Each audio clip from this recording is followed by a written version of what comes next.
এটা sub station চালোঁ, খহনীয়াৰ কথাও ইত্যাদি চালোঁ। এই গোটেইখিনি কথা আজি আমি ইয়াত আজি আলোচনা কৰিলোঁ আৰু এই গোটেই কথাখিনি আলোচনা কৰি আগন্তুক দিনত আমি এটা ৰিপৰ্ট তৈয়াৰী কৰিম।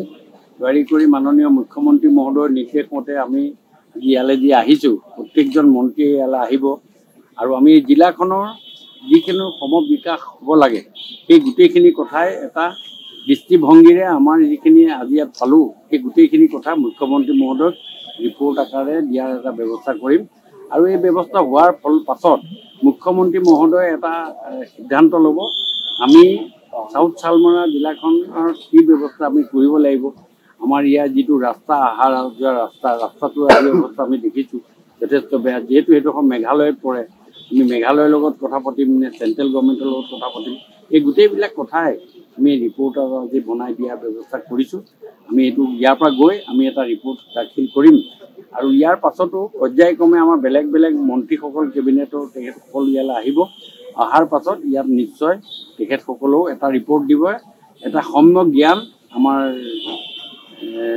মুখ্যমন্ত্ৰী মহোদয়ক দিয়া হ'ব। আমাৰ এই জ্ঞানেৰে তেখেতে নিশ্চয় তাৰপাছত এটা সাৰমৰ্ম নিশ্চয় এই জিলাখনৰ প্ৰতি ওলাই আহিব। কিমান টাইম লাগিব ছাৰ মোটামুটি এইবিলাক? এইখিনিতো বেছি সময় নালাগে, অতি 15 আগষ্টৰ ভিতৰত যাবলৈ কৈছে চবকে।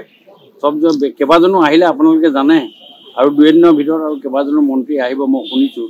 তেখেতসকলো আহক, আহিলে এটা কংক্ৰিট ডিচিশ্যন এটা নিশ্চয় জিলাখনৰ কাৰণে এটা সুখবৰ হ'ব বুলি মই ভাবোঁ। ছাৰ স্মাৰ্ট মিটাৰলৈ কি ক'ব ছাৰ? স্মাৰ্ট মিটাৰ পূৰ্বৰ মিটাৰটো ইনষ্টল কৰাৰ কথা কৈ আছে। তেনেকুৱা কোনো কথা নাই। স্মাৰ্ট মিটাৰৰ যি ব্যৱস্থা আগত আছে তেনেকৈ বাহল থাকিব। ইয়াত আৰু তেনেকুৱা কোনো স্মাৰ্ট মিটাৰ কথা নাই। ছাৰ জিলাখনত গৰাখহনীয়া সমস্যাটো চব কথাই সমস্যা। আজি মই চাইও আহিছোঁ জিলাখনৰ গৰাখহনীয়া সমস্যা আগতো আছিলে, এতিয়াও আছে। এতিয়া ছাৰ্ভেও কৰি আছে আমাৰ গভৰ্ণমেণ্ট অফ ইণ্ডিয়াৰ ফালৰ পৰা। নাও এখনে আপুনি দেখিছে আজি ছাৰ্ভে কৰি আছে, সেইটোও আমি চাই আহিছোঁ। যদি সেই ছাৰ্ভেৰ পৰা আমি চৰটো অকণমান ইফাল সিফাল কৰাই দিব পাৰোঁ তেতিয়াহ'লে ইয়াত খহনীয়া দূৰ হ'ব। আৰু তাৰ উপৰিও আমি বেগৰ কাম কৰিছোঁ। 2 দিনতে মাননীয় জলসম্পদ বিভাগৰ মন্ত্ৰী ডাঙৰীয়াও আহিব। আহিলেও আপুনি তাৰ পৰা এটা সদুত্তৰ পাব বুলি মই ভাবিছোঁ। ঠিক আছে, thank you sir, thank U.